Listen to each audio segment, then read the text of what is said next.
अस्सलाम वालेकुम dear students. आज हमारा ग्रुप थ्योरी का लेक्चर नंबर 40 है। तो एक्सरसाइज 2.2 स्टार्ट की हुई हमने, उसमें हमने अपने क्वेश्चन नंबर 17 को आज डिस्कस करना है। तो स्टूडेंट्स, ये क्वेश्चन नंबर 17 जो है ये मोस्ट इम्पॉर्टेंट क्वेश्चन है। ये आप लोगों को पीयू में भी आ सकता है। ये बहुत ही इम्पोर्टेंट एक क्वेश्चन है।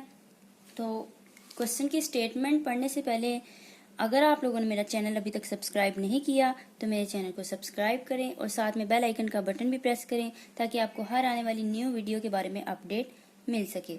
तो चलिए देखते हैं हम अपने क्वेश्चन की स्टेटमेंट। क्वेश्चन नंबर 17 है हमारे पास। Let H and K be two subgroups of a finite group G. क्या मतलब हुआ इस बात का? एच और के कोई से दो सब ग्रुप हैं ऑफ अ फाइनाइट ग्रुप जी के, किसी ग्रुप फाइनाइट ग्रुप जी के दो क्या हैं? सब ग्रुप हैं। ठीक है, देखिए स्टूडेंट्स, पहले हम क्या करते थे? सब ग्रुप प्रूव करते थे। अब उसने खुद कह दिया है कि एच और के सब ग्रुप हैं, हमने प्रूव नहीं करना। वो कह रहा है कि सब ग्रुप ये हैं, तो फिर प्रूव क्या करना है? फिर प्रूव दैट फॉर एनी, ये स्मॉल जी जो बिलोंग करता है कैपिटल जी में से, ठीक है, ये जो जी है ये बिलोंग करेगा ग्रुप में से। और प्रूफ फिर हमने क्या करना है? जी इंटू एच इंटरसेक्शन के बराबर रहता है। जी को एच से पहले मल्टीप्लाई करें और फिर जी को के से मल्टीप्लाई करें और बाद में इनकी इंटरसेक्शन ले लें तो ये बराबर आएंगी। क्या मतलब? फिर से सुन लें कि एच इंटरसेक्शन के करें, बाद में जी से मल्टीप्लाई करें, वो बराबर रहेगा या तो जी से पहले मल्टीप्लाई कर लें, ठीक है, एच और के को, और बाद में उसकी क्या करें? इंटरसेक्शन ले लें। ये चीज हमने प्रूव करनी है। तो वही बात स्टूडेंट्स मैंने आपको पिछले लेक्चर में भी अपने बताई थी कि कभी भी दो सेट को इक्वल प्रूव करने का तरीकाकार क्या होता है। तो फिर से सुन ले स्टूडेंट्स, मैं आपको रफ में बता देती हूँ। जिन्होंने पिछली वीडियो नहीं देखी तो उनके लिए ये, अब मैं इसको जल्दी से गो थ्रू करवा देती हूँ आपको। देखें, हमने अगर कोई से दो सेट इक्वल प्रूव करने हैं ए बराबर बी के, ठीक है, तो ये दो स्टेप आपने याद रखने हैं। स्टेप नंबर 1, स्टेप 1 में क्या होगा? हमने कोई सा एलिमेंट ले लेना है, एक्स ले लिया जो कि बिलोंग करता है इस ए में से, ठीक है। और लेने के बाद अगर हम ये शो कर दें इफ ये एक्स बी में भी बिलोंग कर रहा है तो हम कहेंगे जो ए है वो सब सेट है बी का। इसको हमने कह दिया इक्वेशन 1। ठीक है स्टूडेंट्स, अब देखें स्टेप नंबर 2। ये तो पहला स्टेप था, ये दो स्टेप आपने जहन में बिठा लेने हैं। अब अगर हम एलिमेंट लें दूसरे सेट में से, हमने वाई ले लिया एलिमेंट जो कि बिलोंग करता है बी में से और अगर हम ये शो कर दें कि ये जो y है ये आल्सो बिलोंग्स टू a, ठीक है, अगर हम ऐसा शो कर दें कि y b में से तो लिया हमने लेकिन वो a में भी बिलोंग कर रहा है तो दिस इम्प्लाइज, इसका मतलब होगा जो b है वो सब सेट है a का। ये हमारे पास इक्वेशन 2 इसको कह देते हैं। ठीक है स्टूडेंट्स, तो फ्रॉम 1 एंड 2, फिर फ्रॉम 1 एंड 2 हम ये कह सकते हैं ए और बी क्या हैं? बराबर हैं। तो यही काम हम यहाँ पे करेंगे। ठीक है, ये दो स्टेप आपने अच्छे से नोट डाउन कर लेने हैं, जहन में बिठा लेने हैं। तो यही चीज हम यहाँ पे भी अप्लाई करेंगे कि बारी बारी हम क्या करेंगे? अपने सबसे पहले हम इस सेट में से एलिमेंट लेंगे और हम शो करेंगे कि वो इसमें भी है, ठीक है। फिर स्टेप नंबर 2 में क्या करेंगे? इधर से एलिमेंट लेंगे और शो करेंगे वो इसमें भी है। तो इस तरह से हम फिर फ्रॉम 1 एंड 2 कह देंगे कि दोनों सेट इक्वल हैं। तो देखते हैं इसका सोल्यूशन। सबसे पहले हम जो बात हमें गिवन है हम उसको लिख लेते हैं। लेट एच एंड के be the two subgroups, H और K दो सब ग्रुप्स हैं of a finite group G के। ठीक है, अगर H और K फाइनाइट ग्रुप G के सब ग्रुप हैं। अच्छा, उसके अलावा हमें क्या बात पता है, सिंस हमें ये बात पता है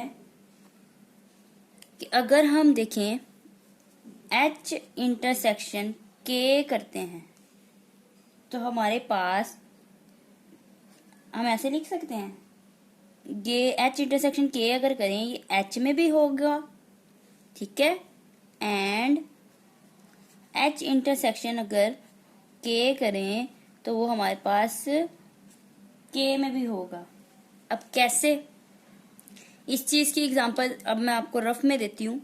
रफ चलें, नेक्स्ट पेज पे हम रफ कर लेते हैं। फॉर एग्जांपल हमने एक सेट लिखा, कोई सा भी सेट लिख लेते हैं, ए लिख लेते हैं, चलें। इसके एलिमेंट्स हैं 1 2 3 4 5 रियल नंबर है, ठीक है, सो ऑन। चले 5 इतने ही कर लेते हैं, 6 7 8, ठीक है। दूसरा सेट हमने लिखा बी, उसको कह देते हैं, उसमें हमने इवन नंबर्स लिख लिए 2 4 6 8, इनफ है, ठीक है। अगर हम ए इंटरसेक्शन बी करें, ए इंटरसेक्शन बी करें तो देखें इंटरसेक्शन से क्या मुराद है, दोनों में जो कॉमन फैक्टर होगा वही लिखना है ना हमने, दोनों की कॉमन जो होती हैं मुश्तरका कह लें। तो देखें 2 इसमें भी है उसमें भी है, लिख लिया। 4 इसमें भी है उसमें भी है, लिख लिया। 6 दोनों में है, 8 भी दोनों में है, तो 6 और 8 भी लिख लिया। तो इंटरसेक्शन से क्या मुराद होती है स्टूडेंट्स, दोनों में जो चीज कॉमन होती है। अब इससे मुराद हम ये कह सकते हैं, दिस इम्प्लाइज कि ए इंटरसेक्शन जब हमने बी किया तो हमारे पास वो ए में भी है, एंड ए इंटरसेक्शन बी करते हैं तो ये सब सेट है बी का, बी में भी है, ठीक है। ये हमने अभी देखा, क्योंकि इंटरसेक्शन कहते हैं इसी को, दोनों में होगी तो लिखेंगे ना। तो इसका मतलब ए इंटरसेक्शन बी सब सेट है ए का भी और बी का भी, क्योंकि ए और बी दोनों में वो एलिमेंट्स मौजूद हैं, फिर ही हमने उनका इंटरसेक्शन लिखा, ठीक है। तो यही चीज मैंने यहाँ पे लिखी है, देखिए कि हमें पता है कि एच इंटरसेक्शन अगर करते हैं तो ये सब सेट है एच का भी और के का भी, दोनों में मौजूद होगा, ठीक है। अब उसके बाद दूसरी चीज जो हमारे पास गिवन है, हम लेट कर लेते हैं उसको कि जी स्मॉल जी जो है वो बिलोंग करता है कैपिटल जी में से। ये बात ऊपर गिवन भी है क्वेश्चन की स्टेटमेंट, ठीक है। देन हमने क्या करना है, हम अगर इस जी को इनके साथ इसके साथ मल्टीप्लाई कर दें दो, तो देखें देन हम मल्टीप्लाई कर सकते हैं, ठीक है, क्योंकि वो जी ग्रुप में बिलोंग कर रहा है तो इसे लाजमी तौर पर इसे मल्टीप्लाई कर सकते हैं, तो वो भी फिर आगे बिलोंग करेगा ही, ठीक है, उससे कोई इफेक्ट नहीं होगा। देन अगर हम इस जी को मल्टीप्लाई करें एच इंटरसेक्शन के, ठीक है, बोथ साइड करेंगे तो सब सेट है जी इंटू एच का, ठीक है। एंड इसी तरह इस जी को हमने इधर भी बोथ साइड मल्टीप्लाई कर दिया, एच इंटरसेक्शन के इंटू जी, सब सेट है जी इंटू के का। अब स्टूडेंट्स यहाँ पे ये बात फिर से आपने गौर करनी है, दिस इम्प्लाइज, तो हम ये कह सकते हैं एच इंटरसेक्शन के इंटू जी सब सेट है जी इंटू एच इंटरसेक्शन जी इंटू के। कैसे, अब ये देखें, अगर एच इंटरसेक्शन के इंटू जी सब सेट है इसका भी और इसका भी, वही चीज जो अभी मैंने आपको कही कि इंटरसेक्शन दोनों के अंदर पाई जाती है, ठीक है। तो फिर हम लिखते हैं कॉमन फैक्टर होता है दोनों सेट्स का, तो अगर ये जी इंटू एच इंटरसेक्शन के सब सेट है इसका भी और इसका भी, तो फिर लाजमी तौर पर ये सब सेट रहेगा दोनों की इंटरसेक्शन का भी। ठीक है स्टूडेंट्स, तो यहाँ से एक चीज क्लियर होगी कि जो G इंटू एच इंटरसेक्शन के है वो सब सेट है G into H intersection G into के का। तो इसको हमने कह दिया, हमारे पास इक्वेशन क्या है 1 है। अब नंबर 2, स्टेप नंबर 2 की तरफ चलते हैं। अब हमने क्या करना है, इसमें से एलिमेंट लेना है अपने, ठीक है, अपने दूसरे जो हमारे पास सेट है इसमें से एलिमेंट लेना है और शो करना है कि ये इसमें भी है। ठीक है, तो देखें कैसे करते हैं हम। नेक्स्ट पेज पे चलते हैं। हमने लेट कर लिया, ये ऊपर रफ था, ठीक है, इसको मैं मार्क कर देती हूँ, ये रफ था। हमने लेट किया कि हमने एक एलिमेंट लिया y, किसमें से लिया, बिलोंग कर रहा है G into H intersection G into के में से। ठीक है, तो दिस इम्प्लाइज ये इंटरसेक्शन है दोनों की ना, तो इसका मतलब y लाजमी तौर पर बिलोंग करेगा G इंटू एच में से एंड y फिर बिलोंग करेगा G इंटू के में भी। ठीक है, वो ऊपर मैंने आप लोगों को समझाया भी था कि इंटरसेक्शन क्या होती है, दोनों का कॉमन। तो ठीक है, अगर दोनों के अंदर है तो इसमें भी होगा लाजमी तौर पर, फिर इसमें भी होगा। ठीक है, हम इस तरह से लिख सकते हैं। दिस इम्प्लाइज अगर हम बोथ साइड G इनवर्स से मल्टीप्लाई करें, G inverse y belongs to G inverse into G, और ये H क्यों किया हमने, क्योंकि हमें ये बात गिवन है कि जो स्मॉल g है वो बिलोंग करता है ग्रुप में से। ठीक है, अगर ये ग्रुप में बिलोंग कर रहा है तो फिर लाजमी तौर पर इसका इन्वर्स भी एग्जिस्ट करता होगा, वो भी ग्रुप में होगा। तो अगर इन्वर्स एग्जिस्ट कर रहा है तो फिर हम मल्टीप्लाई भी कर सकते हैं, क्योंकि हमें ज़रूरत है, हमने बनाना है अपने जो हमारा सेट है, इस सेट को हमने दूसरे सेट जैसा बनाना है, हमें ज़रूरत है तो हम कर सकते हैं। ठीक है, और इस तरफ भी हम अगर y को G इनवर्स से मल्टीप्लाई करते हैं, G इनवर्स से मल्टीप्लाई किया y को, बोथ साइड करना है, बिलोंग करेगा G इनवर्स इंटू G और इंटू के।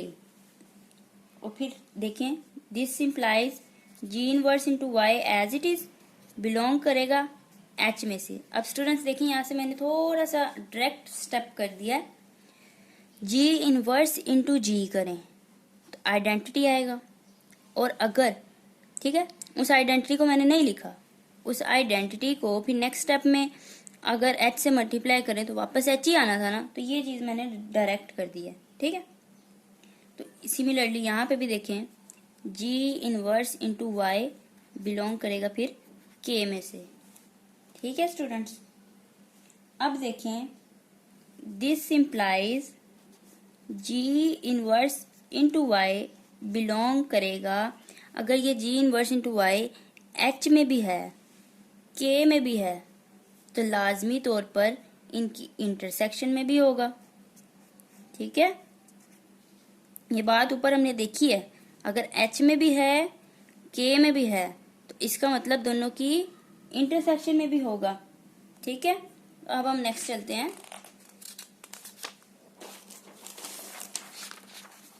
तो देखें अगर दोनों की इंटरसेक्शन में है, अब अगर बोथ साइड हम G से मल्टीप्लाई करें, दिस इम्प्लाई G से क्यों मल्टीप्लाई करने लगे हैं, क्योंकि हमने G इनवर्स को रिमूव करना है। जो हमारे पास G इनवर्स था यहाँ पे, ये देखें यहाँ पे G इनवर्स है, हमने इसको रिमूव करना है और हमने शो करना है हमने y इसमें से लिया था और y इसमें भी है, हमने ये चीज़ शो करनी है, y इसमें से लिया था इसमें भी है, तो ये शो करना है। तो उसके लिए यहाँ से G इनवर्स रिमूव होना ज़रूरी है।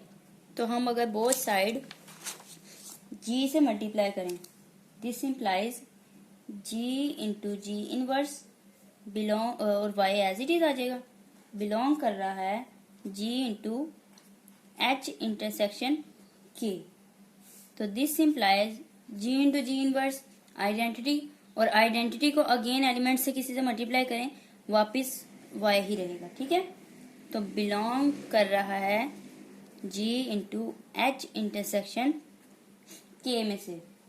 तो दिस इम्प्लाइज, देखिए स्टूडेंट्स, हमने वाई किस में से लिया था, हमारा जो वाई था हमने लिया था कि बिलोंग कर रहा है जी इंटू एच इंटरसेक्शन जी इंटू के में से। तो हमने शो क्या कर दिया कि वाई इसमें भी है, ठीक है, हमने ये शो कर दिया। तो इसका क्या मतलब हुआ, जो जी इंटू एच इंटरसेक्शन जी इंटू के है, ये सब सेट है किसका, जी इंटू एच इंटरसेक्शन के का। तो ये हमारी होगी इक्वेशन 2। तो from 1 and 2 we get, from 1 and 2 दोनों एक दूसरे के इंटरसेक्शन सबसेट हैं। तो इसका मतलब हम कह सकते हैं कि दोनों सेट क्या हैं, बराबर हैं। एच इंटरसेक्शन के बराबर है जी इंटू एच इंटरसेक्शन जी इंटू के। तो स्टूडेंट्स ये चीज़ हमने प्रूव करनी थी, तो हमने प्रूव कर दी कि दोनों सेट क्या हैं, बराबर हैं। किस तरह प्रूफ की, बारी बारी हमने 2 स्टेप किए, इसमें से एलिमेंट लिया, हमने शो किया वो दूसरे सेट में है, फिर इसमें से लिया सेकंड स्टेप में एलिमेंट, फिर हमने शो किया इसमें भी है। तो दोनों एक दूसरे के सब सेट जब प्रूव हो गए तो दिस इम्प्लाइज कि दोनों सेट क्या हैं, इक्वल हैं। तो स्टूडेंट्स ये था आज का हमारा लेक्चर। होप सो आप लोगों को समझ आ गई होगी। तो स्टूडेंट्स हमने सब सेट से रिलेटेड, अब हमने इक्वल सेट प्रूफ करने की से रिलेटेड हमने 2 अपने क्वेश्चंस कर लिए हैं एक्सरसाइज 2.2 के, और एक और क्वेश्चन है क्वेश्चन नंबर 16। तो क्वेश्चन जो 16 है स्टूडेंट्स, वो भी इसी तरह का है कि हमने उसको क्या करना होता है, दोनों सेट को इक्वल प्रूफ करना है। तो सेम पैटर्न है। तो मुझे होप्स हो कि आप लोग खुद ट्राई करेंगे और आपको समझ आ जाएगी। अगर आपको नहीं समझ आती, कुछ पूछना होगा, तो आप मुझसे कमेंट सेक्शन में कमेंट करके पूछ सकते हैं। वरना तो ये क्वेश्चन नंबर 16 बिल्कुल इसी तरह है, क्वेश्चन नंबर 17 की तरह, और जो हमने लेक्चर नंबर 39 में क्वेश्चन किया सेम, ठीक है। तो आप ये क्वेश्चन खुद कर सकते हैं। तो इंशाल्लाह अपनी नेक्स्ट वीडियो के साथ मिलते हैं। अगर आपको वीडियो पसंद आए तो मेरे चैनल को सब्सक्राइब लाजमी कीजिएगा और अपने दोस्तों के साथ शेयर भी कीजिएगा। अल्लाह हाफिज़।